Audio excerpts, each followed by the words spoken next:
in today's episode. They're just going to keep doing it. And no matter really kind of how harsh or harmful it is, people are losing lives, not just large amounts of money.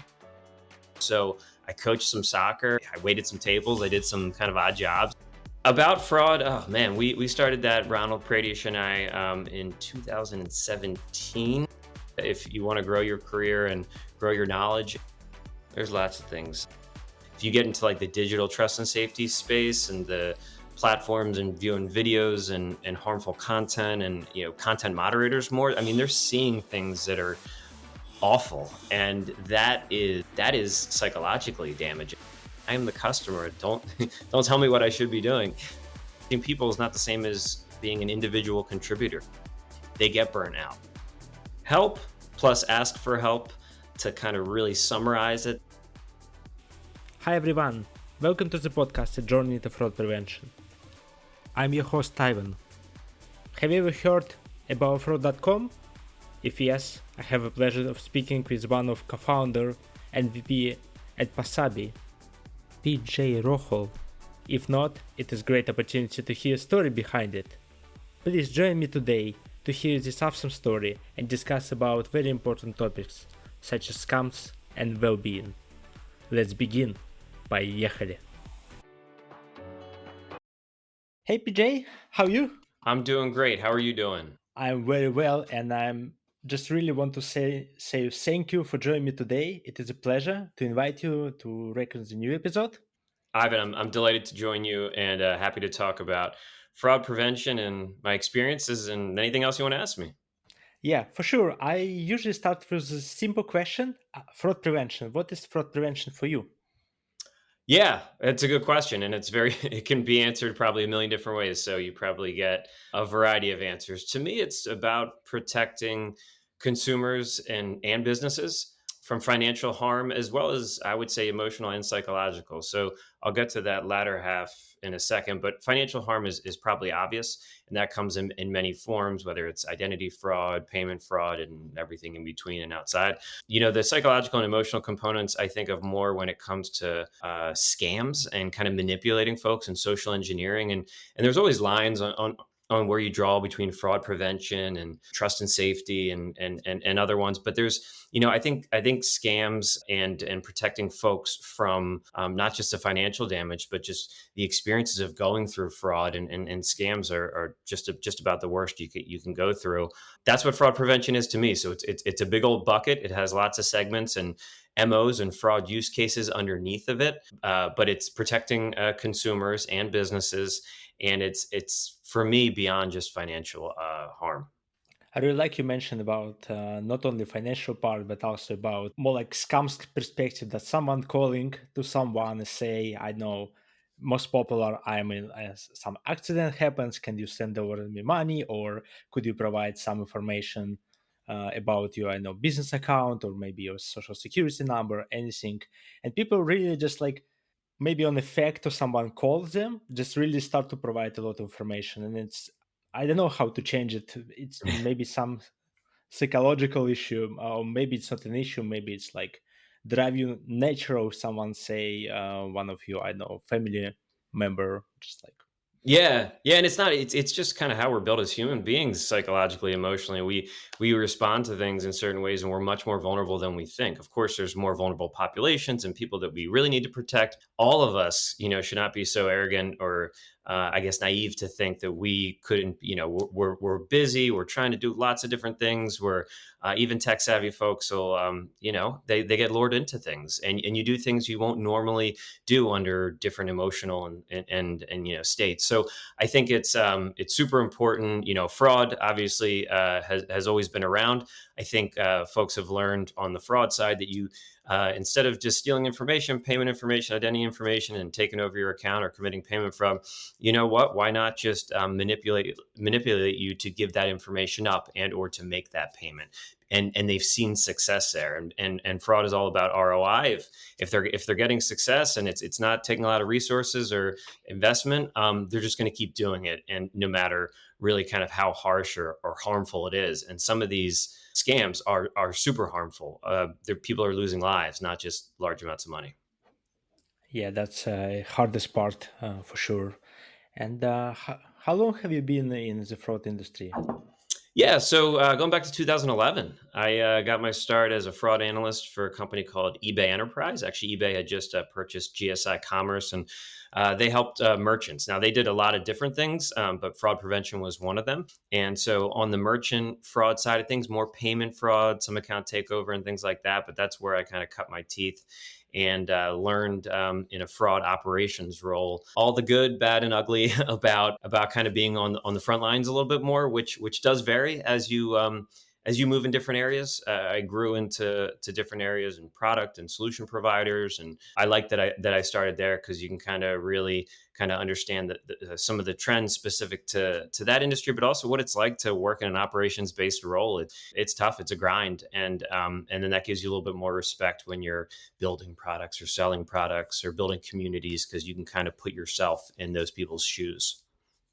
Yeah, and when you're working like in the fields, you just like so exciting sometimes when you discover something or block something or even prevent something. You just like, oh my god, I do something great. I feel some warm inside me. Just say, yeah, that's a great achievement. And minutes afterwards, another threat happens, and you just Yeah, yeah, yeah. No, I mean, you have those moments where you're super excited that you feel like you made a difference, and I think that's why it connects with people because they feel they can kind of connect with the end goal of what their job is. But in reality, a lot of it is a grind, and it's dealing with upset customers or working through the queues and trying productivity and trying to be not upset good customers while prevent fraud, and that's all really hard stuff, and it's work. And so a lot of respect for people who are on the front lines doing that work. And then when, if you're in some other fraud fighting capacity, whether it's on the solution provider side or you're consulting or you're in anything, you can kind of understand, okay, how are these people, what are they going through on a daily basis? What's the reality like? And then how can we help support them? 2011, a long time ago. Sounds already long for me. I don't know why. Well, What's I mean, it's changed? all relative, right? I think fraud Yeah. prevention is a newer industry. So, like, 12 years. Am I doing my math right? 12 years versus 25, and another. It seems more. And then I look back to people like Frank McKenna, who I follow a lot and really respect and look up to, and he's been doing it since the '90s. So, it's all relative. I think you should. Understand and appreciate the experience and whatever expertise you have, but there's probably always somebody you can look to who's been doing it longer and you can learn from. Yeah, I don't mean to say this is a short period of time because I'm in industry about the same, maybe like 11, 12 years, like about that's Yeah. one. I just curious, from your perspective, what changed in the fraud industry since that? Is it any specific factors change, or maybe you see exactly same patterns came over and over? Yeah, no, I what jumps out to me, there's a lot. Immediately is the solution providers, the technology in the market, right? Like when I started, even on, if you look just on the merchant side, there's a handful of solutions people were using and adding in a few different data sources and but it's exploded. And that's because the problem is so apparent and relevant, and the problem's changing. So you can get into the problem, but also the technology had to evolve, and there's business opportunities out there for people. So they're coming up with great technology to help fraud fighters, which is amazing. But the downside of that is it gets confusing on who does what, and okay, this platform and tool can help me do this, and this can help me with that fraud use case. And so you got to be able to cut through all of that to kind of realistically understand what can help you with your business and the role you're in. And yeah, the problems on the other side. So some of them are tried and true card fraud, and you know plenty of that's still going on. But when you get into things like synthetic identity fraud, and identity fraud as a whole it has evolved a good bit. Scams, I think, have, and less the fact that people are doing scams. People have always been doing scams back to when there was no digital devices or anything. But as social media platforms have evolved, as ways to basically lure and manipulate folks have evolved, so have the scams, because it's just a new and more effective way to get somebody to do what you want them to do. And you can scale that over time through social media, through the romance scams, the pig butchering scams. Pig butchering, you look at that in the last couple of years, has really exploded. So a lot's changing. The technology is evolving. Fortunately, I think the people who are saying, "Hey, I want to make a career out of fraud prevention," is also growing. I went to college for finance, and that's not what I'm doing now. So I think the more the more these we see these changes, the more we're going to need people to specialize in fraud prevention, however you define that, and get the skill sets, get the however you define that certification, the work experience to kind of band together and fight back. Yeah, must agree with you. It is like a lot changed. The amount of fraud scale, just like if we calculate in even numbers, it's like scale up to the rock. And when I had this chat with Frank McKenna, as you mentioned, he told me like in '90s it was like something like 2 millions annual lost. Right now it is like incredible amounts. It is like Mm. super hard how it's grow. It's probably not 2 millions, it's probably 2 billions because 2 millions are relatively so small. Yeah, definitely billions. Yeah. Yeah, Yeah. and I believe also, we become everyone moved to online. I don't know. I just remember 2011. If you go somewhere and you say I want to pay by card, everyone no, we not accept cards. We just like cash, and it's everywhere. It was cash everywhere. And right now, if you're going somewhere, you see these labels on the I know somewhere on the front door to say we cashless, and you just okay. So cards everywhere. You don't need to. I don't remember when last time I actually using cash. Maybe like 6 months ago, or maybe even a year ago. Yeah. Yeah, no, that's a great point in the pandemic and the shift to cards, which was already happening, but I feel like that sped it up is reflects in the fraud prevention and how you tackle it, whether it's in person or online. And the same thing with kind of the digitization of our our society and kind of going digital with everything.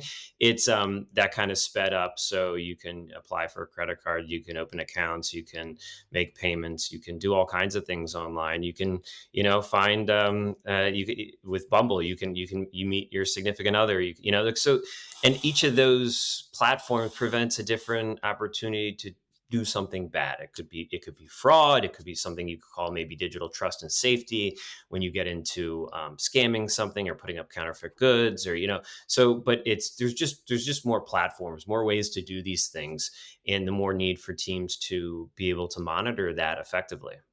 You mentioned you study finance, but why decide to join like fraud fighters, and what was your motivation and story behind it? You just like randomly apply and start become like fraud analyst, or you just like explore this opportunity? What's your story behind it? Yeah, yeah, no. So I graduated in '05, and actually, I'm very open and I like talking about mental health. So I had some anxiety and OCD that kind of derailed my my career in finance for a bit, and I was kind of actually just kind of coming back to square one a few years after graduating, and like, hey, what do I want to do? So I coached some soccer, I waited some tables, I did some kind of odd jobs, and then I eventually just applied for a fraud analyst role because it seemed interesting and seemed like it would be relevant for a while, learning about fraud prevention, learning about, the challenges and then how to solve them. Like that seemed like something that wouldn't go away for a while. So it was very random, and I've loved my time in the industry and being able to grow and kind of connect with the people. And I think when you talk to lots of people who've been in fraud prevention, you get kind of like a bug for it, and you're doing good, which is great. It's a grind, which you learn if you work in any type of ops role, but there's at least you're connecting kind of with that doing good. And then I kind of found skill sets that I thought I could kind of express myself well in the industry and kind of grow and leverage some more of the business skills that I like to use. And so it just kind of went from there. So about fraud was also an amazing thing where once I was able to build that even more made me want to kind of engage with the community and keep growing my career. And let's speak about fraud. I don't see any problem to start this straight away. And could you share a bit more details? What it is about, why you call it like that, and what's the like story behind it? What's the motivation to build something like that? Yeah, about fraud. Oh man, we started that, Ronald Pradish and I, in 2017.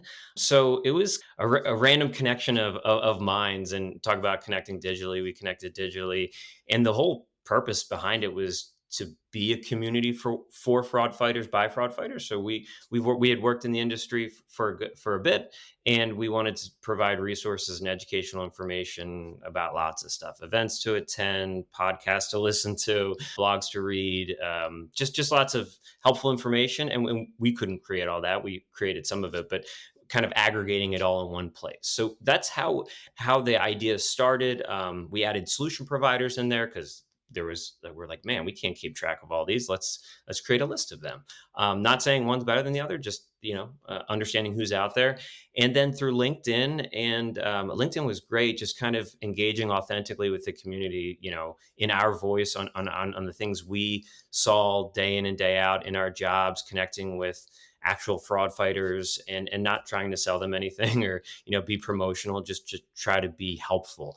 And that led to our following growing and being able to do new and cool and exciting things, as recently as this past our first in-person conference called Fraud Fight Club, and keeping that kind of that branding around it, the fraud and the fighting, and being able to have a little energy and fun with it too, because we're all business professionals, and we want to be professional and smart and kind of how we project ourselves. But we also, with a community, you want to have some energy, you want to engage with it, you want to really be able to connect with those people. And so it's got to be interesting, I think. And that's what we're always trying to do, try to find different ways to provide resources, different ways to interact with people, keep them engaged during the harder times, which even outside of fraud ops, there's always going to be those harder times. So having that community of support, proactive, kind of full of energy and support is really, really important. So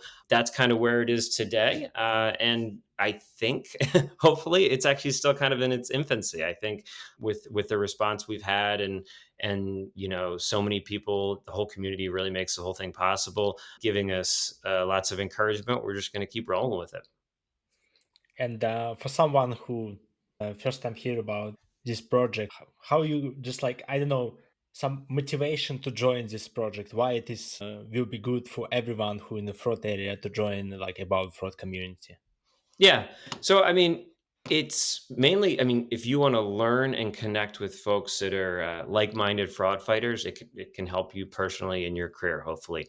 Learn more about fraud in whatever respect that means, but also, be able to connect with people and grow your career and network, and, in a way that is hopefully interesting and educational. That's, I think, the reason to do it. Now, listen, there's certain unique, passionate individuals that we connect with who really can connect with the end mission, and helping people from fraud and scams. And so some people take that to the next level, and, kind of commit for even reasons beyond their own career things. But I think that's a real simple one, just to, if you want to grow your career and grow your knowledge in a really cool, growing industry that is making an impact. This is a great place to do it. And we want to provide that community and platform to do so.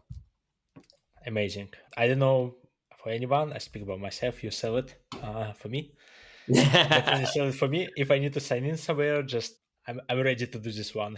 Yeah, no, just follow us on LinkedIn, subscribe to the newsletters. No real formal membership type thing yet. Maybe down the road. What do you believe the hardest things to work in the fraud prevention industry? The hardest thing, there's lots of things. I mean, we talked about the evolving trends. That's definitely, keeping up with that while trying to, execute on a daily basis, and the things that fraudsters have been doing forever. And then there always seems to be a newer use case. I also think working in the fraud team or trust and safety team within your company is not always the most loved area, kind of looked at as like a cost center, and keeping growth from, inhibiting growth as opposed to enabling it. So I think being able to work cross-functionally can be challenging. If you learn how to do it and communicate kind of across to product and sales and marketing, you can really get a nice synergy there. But that's hard. Like that's hard, and kind of getting others within your company to see the value of fighting fraud, of fighting abuse, of fighting scams, that internal selling. And the last thing I'll say is, and I mentioned it before, kind of understanding the best tools and technologies. Sometimes it's actually a simple process, or a simpler way to solve your problems. And a lot of people are putting out their machine learning, and you know very sophisticated type solutions, which are great, and some of them require that. But rules and processes, and knowing your fraud trends, and having a good educated fraud team is really powerful too. So I guess that last challenge is understanding how to piece together people, processes, technology, and data, which is simple in theory, but really hard in practice, especially when there's so many different tools out there, and you're not sure. Do you add another body to the solution? Do you improve it with a new process? That's tricky. That's a strategic part of the whole thing. So yeah, I would say that's hard as well. Yeah, a lot on shoulders of fraud fighters, but I believe it's on everyone's shoulders a lot. You just need to be professional everywhere, and not only in specific areas. Especially if you want to grow somewhere, maybe like in different positions and maybe different layers. You need to just put more and more on your shoulders, and one day it's going to be easier. Maybe not. It's really depends on the industry, company, how you feel about a lot of things, and especially nowadays when everything changed so fast. Yeah, I, you, yeah. you really need to be up to date. Yeah, and it's hard not to get overwhelmed. I think that's a big part of it, is taking a breath, and like not feeling like you need to keep up with this. Everyone's buying this technology, or everyone's doing. Yes, learn from your peers. That's a really important part of it. But you kind of got to understand your business, your products. Bumble is not the same as a merchant. That's not the same as a bank. So there's and the vulnerabilities will be a little bit different too, and the budget you have will be different, and the how big your trust and safety, your fraud team is different. So you got to kind of take a step back, and make sure it's you're not getting too overwhelmed with what everyone's doing, and understand how to do it for your specific business. Make sure you're measuring the losses and or impacts to your business, so you can kind of get support and funding to solve this problem, and articulate it in the right way. We talked about that kind of across industry, excuse me, across the department. But within the department, it's a business in the end, and you got to be able to kind of communicate what are the problems, how are we going to invest in stopping this, and so yeah, it's tricky, but there's a lot of people out there that are doing it well. Thank you for mentioning well-being. I believe it's also very important. I have a kind of, let's call it joke, but it's not really. I have a friend of mine who work in the cybersecurity in one of the bank back in Russia. And when we have a call with him, like maybe once a month, I ask him how he's doing, and time to time he responds me in a way. For the past months, I only wake up at night only two times, so it's great. 2 months ago, I wake up for like 25 days, so something Yeah, broke every night.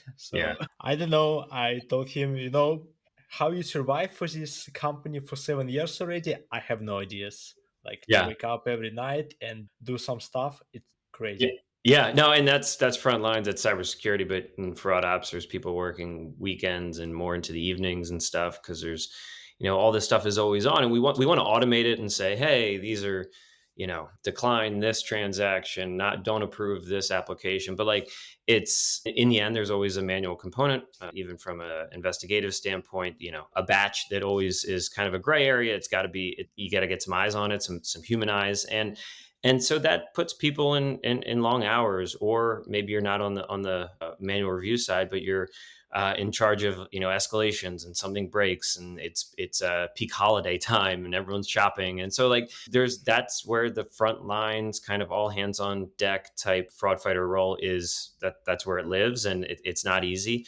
It varies company to company. I think what the biggest thing there is, you got to take care of your fraud fighters. You got to support them in a variety of different ways, because that can be draining, right? And then you burn people out, and you don't have some great talent within the industry. So however that looks for your company, that support, if they're working longer hours, if they're working crazy hours, then we need to provide it. And one step further, if you get into like the digital trust and safety space, and the platforms, and viewing videos, and harmful content, and content moderators more, I mean, they're seeing things that are awful, and that is psychologically damaging. So supporting them from a mental health standpoint. And I on this on the side of about fraud, and my full-time role at Pasabi, I support mental health a ton, and my advocacy for it is one of my passions. And so I do like when that overlaps with the fraud industry, where I can be more proactive about it. It's scam victims, but it's also the people who are trying to prevent these people from seeing awful videos and harmful content and stuff. So yeah, I think if you don't prioritize those things, you're kind of ignoring the fact that not everyone can kind of handle that for an extended period of time. And it can be the real bad stuff that I'm talking about. Maybe, oh, it's just crazy hours and I never get to sleep, but that's bad too. Like that's not sustainable. And, it obviously is hard on the person, but then you also lose, valuable employees that way. You mentioned a lot of the things, and it's one of my questions. Is going to be about like how to be manager in fraud prevention. You mentioned it's a well-being to make sure that your team is alright, make sure that you know the tools, you know the patterns, you understand how to manage all these things together, and everything going well. But we return to this one in a bit. I'm quite curious. Have you ever been a victim of fraud? Oh yeah, yeah, and I think I would be surprised if anybody you asked that question hadn't been a victim of fraud, simple, card fraud. And fortunately, it's been the less impactful types of fraud in the sense that I've been able to get my money back and to get a new card and I move on with my life. I think as you understand fraud more and as you work in the industry like us, there's that, and then there's I get scammed out of life-changing amounts of money that I don't get back, and I also experienced emotional and psychological damage. And so there's different spectrums, I think, of have you been a victim of fraud. And fortunately, I've only been a victim of payment fraud. That's great. That's really great. It's very important that it only happens from that kind of perspective. Yeah, the card can be compromised everywhere, and specifically when you out somewhere and try to do cash from ATM, most of the time it is easiest way. It's still very active, so I believe you're really in a that way that you only scammed from the credit cards. It's just like I would say not really impact. Probably not the right words, but what I meant here that if you be in situation when someone stole your identity, it's going to be much worse. It's I don't know how the people survive after that. So I saw this story all the time. Someone stole your identity and you don't know about it, and after half a year you start to get all these calls. I don't know. The people really how they survive after that. It's a very great question, which I Yeah. don't have answer. Yeah, I know. I mean, yeah, I didn't even mention identity fraud, but there's some times where you can go on and check your credit report and you see things that are not right and you get them deleted and you're able to move on without them, more things being opened under your name and all these kind of, identity fraud that gets taken to the next level, I guess. And, synthetic identities are being used. They use kids' identities and social security numbers in the US. So there's varying layers of that and how you can move on from it. You can, some a lot harder than others, and it's stressful, right? Like you're trying to live your life, you're trying to do, you're not. It's really of no fault of your own. Of course, you need to keep up good practices and passwords and how your own kind of hygiene on how you manage your data. But a lot of this is from breaches and stuff that is out of your control. So it's frustrating. It's frustrating even when you just have fraud on your card and well, that's frustrating. That card is linked to an automatic payment that that is always made. Oh, I got to go do that. So like it's just a spectrum, right? And I think the more I guess consumers can stay vigilant themselves, especially with scams, and scam education is huge. Keep perspective. Like if you do have card fraud, like it can be a lot worse. And while it's tough, like do what you got to do and kind of handle it the best you can, and help and educate others. Right, like if it hasn't happened to you, if you hear a few of these stories, you'll quickly want to make sure the real bad stuff doesn't happen to your loved ones and kids and friends and families. So, and sometimes that's just sharing a story. And with About Fraud, I know we preach to a lot of the community that already knows about these things, but that's big, the education piece. And we got to be able to, for the worst types of frauds, the things that we can have somewhat of an impact on, like scams, we got to get that education out there in a way that people care. Like when my bank texts me and emails me, I might not even open that email like to say, look at these. It's great that they're doing it, but like there's got to be other people and mediums and influencers and people talking about this in a way that kind of connects to people, because like things like scams, you're so emotionally tied into whatever is going on that an email you received 3 months ago or a text you said, don't share your OTP with, that doesn't always register, right? So we got to figure out a way to have it register and on a grander scale. Because in my opinion, scams, things like pig butchering, they're a societal problem, a societal crisis in some cases when you really look at the scale of some of these things. And they need to be treated like such. There's so many challenges if you're looking at like societal crises right now. So it's not to minimize any other ones. This needs to be elevated. I think in the public scale, and you need people who will listen to more than just me and us and podcasts preaching about this and kind of rinse and repeat and get that message out there, because that's when people will maybe snap out of some of these more sophisticated scams where they're basically in like a trance kind of about to do these things. I mean, you have some fraud prevention teams that are like, no, this is a scam. That they actually catch it and they're like, you shouldn't be doing this. And they're like, I am the customer. Don't don't tell me what I should be doing. So like when you're at that level of manipulation, this isn't just your average fraud. So I know I went off a bit of a tangent there, but it just got me thinking. Yeah, you mentioned a lot of important stuff. I don't know. We're probably gonna be in this level of everyone awareness. From another perspective, as more people know, it's maybe even worse in some scenarios. But in some areas, I'm really happy every time to see emails from my bank that's, look, we see some suspicious activity. Please be aware. It's not us. We're not sending emails. We not call you to ask you bank details. We're not doing it like that. Every time if someone call you, it is not hard to answer. I'm not able to answer right now. I will call you back. If it's any organization, it's understandable. If it's Yeah. Foster's, they never call you back. So Yeah, yeah. No, and listen, all those tips and stuff are good, and it prevents a certain amount, and you kind of learn like, oh wait, my bank wouldn't do this, and that stuff's great.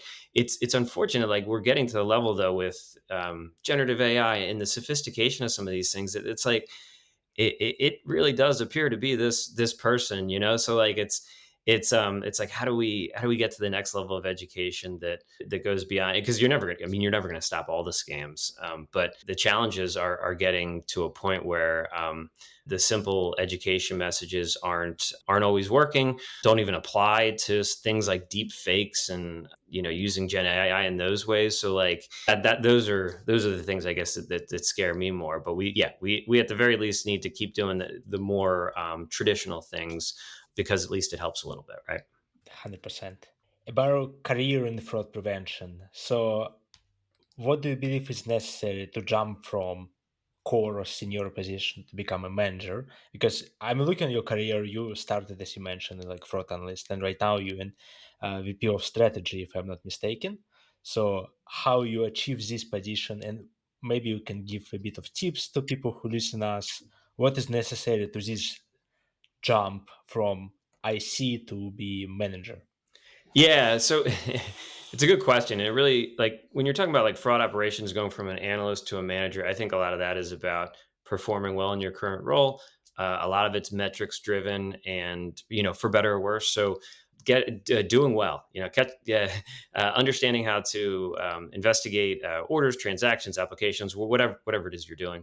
Perform well from a number standpoint, but also go above and beyond and help other people. Like even if it's not going to be reflected in your numbers, like learn about the industry, help others, connect with others. I think those are skills that people look at and say, hey, this person is it's not just here to help themselves get their numbers, clock out for the day. They really are invested in this, and that's when you're going to manage a team, they want somebody who's invested in it. And then when you become a manager, I mean, managing people is not the same as being an individual contributor. You're managing different personalities and people and trying to grow them in their careers. So that's a different skill set. So learning that however you can. Obviously, the first managerial job you have is probably the the one where you really cut your teeth, but you can talk to other managers, talk to people who have managed people, and learn tips and tricks, because they're different skills than executing on a daily basis. Now, if you're talking about, my career is a bit wonky in the sense that I worked my way up in fraud ops, and then on the side decided to build about fraud. And then I moved over to the solution provider side and did something called a fraud subject matter expert. And then kind of moved into, stayed on the solution provider side and kind of leveraged my understanding of working in fraud ops to help people understand the fraud technology for the company I was working for, and kind of evangelize and understand the different use cases. So, that's a different path. I think it's actually less wonky now, because there's lots more folks that are moving over to the solution provider side. But that's, I guess the point is, you don't have to go that way. You can stay within the bank or the merchant or the dating app that you're working for, and move from manager to, I guess, like a director into VP, heads of trust and safety. And a lot of that is probably the same advice from moving from analyst to manager. You're going to be doing less of the executing your tasks and more of the helping others grow as a manager, as a VP, as a director, and helping the business grow from a strategic standpoint. You need to think kind of in different ways about growing the business, the overall company, really, and strategically, how are you going to leverage tools, technology, people, and processes to do so? And that's a much more strategic view, and that's less of going into the queues and clearing them out and kind of doing your day-to-day work. It's more of, how do you get your team to do that and do it effectively? So, that's kind of one path, staying within one of those fraud fighting organizations. Mine went over to the solution provider side, which was one, and then there's like a million others that are growth, career trajectory growth. So like, you might want to go into consultancy and be consulting, or an advisor. That's a step up. It's moving in a different direction, and you're a consultant, right? So like, I think the exciting part is, there's lots of paths. If you want to keep being in fraud ops, great. If you want to manage people, great. If you want to move to the solution provider side, great. If you want to be more of a technologist and go into data science because that's what fires you up, awesome. Like there's just lots of different paths, and that's been something I've seen. I found where I excel, and but don't think it's just one thing in fraud prevention, and don't think just being a manager or a director is just one thing. It can look a lot of different ways, and our industry is evolving just like the fraud is evolving, right? So like, there might be opportunities in 10 years that I don't even know about now, or you don't even know about now. So just keep learning a ton, performing well in your role, and try to define the path that you want to take. Great advices, really great advices, and a lot of opportunity here. It's true, and a lot of roles, and I don't know how many titles you have nowadays. It's 1,000 of them, so everyone choose their own career path. Let's say you're tired of fraud prevention. Where are you going? Do you have any retirement plan, or maybe some ideas that you really just like waiting for a moment when you just like, I'm done with payment fraud, with not payment fraud, I mean with fraud prevention, and you jump and I don't know, start to selling cars somewhere. If you're asking if I have any retirement plans, not in the near future, if my two sons and wife and every other thing have anything to say about it, I know I have, I'm 40. I have lots to do and lots I want to do. Put money aside, like there's a lot that I'm passionate about fraud with my current role with Pasabi, which I'm so excited about. Been with them for about 6 months, and the work they're doing with scams and fake accounts is awesome. And I feel like that technology can actually make an impact. So from a personal kind of standpoint, there's a lots I still want to achieve with about fraud with companies I'm working for that I really believe in. I have lots of time, for better and worse. It's a great field, right? Like, you got to find where it fits for you. It's still work. Like, it's not like you're going to go in and be like, oh my god, every day is amazing. You might have the exact opposite thought many days during certain periods, but like, I think the key is finding where you fit, obviously what you're good at and your skills, but also what you can get passionate and enjoy. Like you don't need to be, cheerleader. Oh my God, this is the most amazing thing in the world. But like what you can get behind and have a purpose. Cause like that will help you during those harder times. That will help you when you're like, man, I'm at the dead end of this path. How am I going to get to there? Like, I think, and that probably goes for anything outside of fraud prevention too. But I really like this industry because those opportunities are there, right? That where I see people get stuck is they get burnt out. They get feeling hopeless, like this is, and I think the people that I've seen push past that are the people who've had that, I found this and man, I'm really good at it. And I really like when it goes well and I have an impact. And those people will just naturally excel. So I think for most people who are listening to this, it's a retirement is on the horizon or is not on the horizon is away. If it's coming soon, congratulations. But I think whenever that time comes, me, you, somebody else, we will also be happy that we look back on a career of fraud prevention and the impact it's had. There's lots of great careers out there, but I know, being able to look back however long, 20 plus years from now, I can see the impact I've had. That at the very least can keep you going. Yeah. Just a few slash lot of thoughts on that. Yeah, it is audio podcast, and people might not see how I shaking my head a lot during the speech. But what I'm doing actually, yeah, it's far away. I hope it's far away for a lot of people. I know when I'm thinking about like doing something else, I always return to the moment that I feel good. That's what I'm doing with the fraud prevention because I prevent something. That's mean someone not gonna be scammed from the credit cards. It's a Definitely. great feeling. Yeah.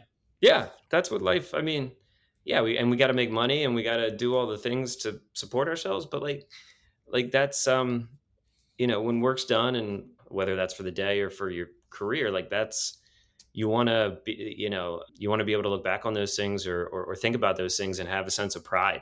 And while not also being naive that you're gonna catch every bad guy and like that's not the point. But like if you can have an impact, it doesn't need to be shutting down massive organized crime gangs or being frustrated that well, yeah, I blocked this card, but that person's just going to try somewhere else. Great. Well, you protected that company, that individual in that instance, and that matters.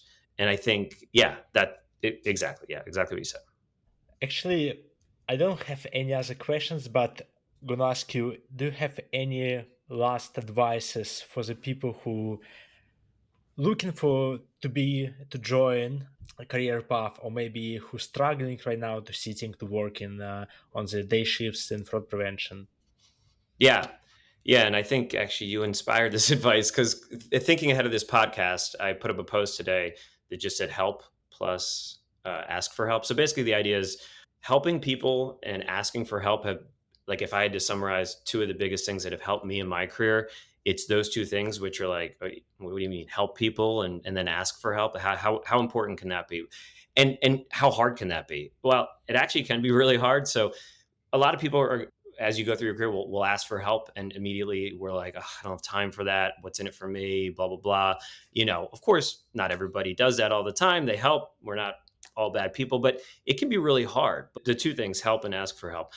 Helping people when there's no strings attached and you're just doing it because you want to be helpful and a good teammate or a good person, like that over time over many people can build a lot of trust. And that's really helpful in lots of ways when you're growing your career. Not to mention, you'll probably learn things from those people when you're helping them. So, from a career standpoint, that's just helpful. And you don't have to be, oh my gosh, I'm the biggest extrovert and I love talking. Like, I understand there's barriers to certain things for certain people. I personally suffer from anxiety and OCD, and so there's challenges that I have. But like, if you're willing to help people with no strings attached and network and be out there, and then that's amazing, and that'll give you opportunities and you'll learn things that you didn't expect, and you'll feel good that you helped somebody, hopefully. The ask for help is like you're not you, but not me, just everybody. We're living in our own little bubbles.